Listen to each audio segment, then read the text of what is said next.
প্রায় 11টা বেজে গেছে। ফ্রিজ খুলে তো এমন তেমন রান্না একদম, পরে এটাও 11টা বেজে যায়। তখনই আমার অভাব অনটনের সংসারে লাইলন টিকা মাছই তো খেতে হবে, তাই না? অনেকে আবার এই মাছটা একদমই পছন্দ করে না, কিন্তু আমার ছেলে মেয়ে আমার জামাইয়ের অনেক পছন্দ। মাছগুলো আমি একদম কড়া করে ভেজে নিচ্ছি, কারণ মাছ ভেজে রান্না না করলে আসলে একদমই খেতে ভালো লাগে না। এই জন্য মাছগুলো ভালো করে মুচমুচে করে ভেজে নিচ্ছে। এখন কিন্তু রাত প্রায় 11টা বেজে গেছে। আমি রান্না করতেই চাইনি, কারণ রাত্রেবেলা সচরাচর আমরা কেউই খাই না। আজান টুকটাক যা ছিল তা খেয়ে নিয়েছি, রাত্রেবেলা বাকি 3 জন আমরা খাই না। তো প্রায় যখন 10:30টা বেজে গেছে, আমার নিজেরে অনেক বেশি ক্ষুধা লেগেছে। চিন্তা করলাম যে না, আর শুয়ে থাকা যাবে না, একটু উঠে গিয়ে রান্না করে। তারপরে আমার মেয়েকে বললাম তুমি একটু মাছটা ভেজিয়ে দাও। তাড়াতাড়ি মাছটা ভেজানো হয়ে গেলে তারপরে আমি সবজি দিয়ে আজকে মাছ রান্না করব। আমি মনে মনে ভাবছি যে সবজি যেহেতু সকালবেলা নিয়ে এসেছে, মনে হয় বেগুন নিয়ে এসেছে, বেগুন দিয়ে আমি মাছটা সুন্দর করে ভুনা করব। ফ্রিজ খুলে তো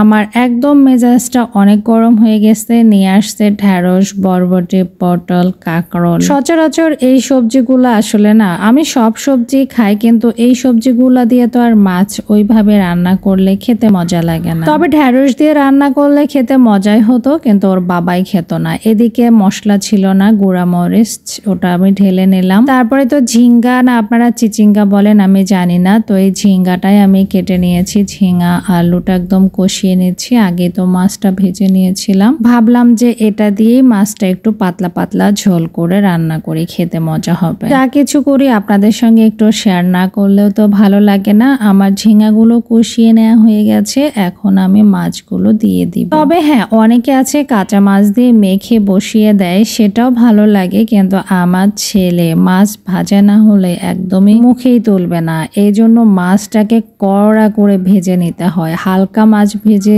রান্না করলেও ও খেতে চায় না। আগে আমি যেমন তেমনই রান্না করতাম, কিন্তু আমার ছেলের জন্য এখন চাইলেও যেমন তেমন রান্না আমি করতে পারি না, কারণ ও যেমন তেমন রান্না একদমই পছন্দ করে না। আমার ছেলে এমন, গোটা মশলা যদি ওর মুখের মধ্যে পড়ে, এটাও ওর মুখে পড়া যাবে না। এই গোটা মশলা একদম ভালো করে গুঁড়ো করে তারপরে তরকারিতে দিতে হবে। আচ্ছা, আপনারা কে কোন জায়গা থেকে আমার ভিডিও দেখছেন অবশ্যই লাইক কমেন্ট করতে ভুলবেন না, আর কে কোথা থেকে দেখছেন অবশ্যই কমেন্ট করে কিন্তু জানাবেন। আর যেটা বলতে চাইছিলাম যে আচ্ছা, কে কে এরকম আছেন বলেন তো, মুখের মধ্যে ভাত খাওয়ার সময় মশলা পড়লে রেগে যান? আমার ছেলে, আমার আব্বু, আমার শ্বশুর কিন্তু এরকম মানুষ। তারা গোটা মশলা মুখের মধ্যে পড়লে মনে হয় কি যেন একটা মুখের মধ্যে পড়েছে, ওদের নাকি খাওয়াটাই নষ্ট হয়ে যায়। এই জন্য একদম ভালো করে মশলা গুঁড়ো করে নিয়ে তারপরে রান্না করে। আর এদিকে দেখেন ধোয়া ওঠা গরম গরম ভাত আর গরম গরম তরকারি, একদম হাতে ধরাই যাচ্ছে না, এত বেশি গরম। তারপরে কি আর করব, ক্ষুধা তো লেগেছে, আর গরম গরম তরকারি আর গরম গরম ভাত কিন্তু খেতে অনেক বেশি মজা। আমার ছেলে আবার কি জানেন, ও বাসি তরকারি বাসি ভাতও খেতে অত বেশি পছন্দ করে না। পছন্দ করে না বলতে ও খায়ই না, সব সময় টাটকা ফ্রেশ জিনিস খেতে ওর বেশি ভালো লাগে। আর ইদানিং আমার কি জানি হয়েছে, রাত হলেই আমার ক্ষুধা লাগে। তবে এমনটা কিন্তু আমার আগে কখনোই ছিল না। আমি এই কয়েকদিন আগে অসুস্থ হওয়ার পর থেকে আমার রাত্রেবেলা যখনই দেখা যাচ্ছে যে 10টা 11টা বেজে যায়, তখনই আমার খাওয়ার মনে হয় কি খাই না খাই। তো আমার ভিডিও আপনার কেমন লাগলো অবশ্যই কমেন্ট করে জানাতে ভুলবেন না। আল্লাহ হাফেজ।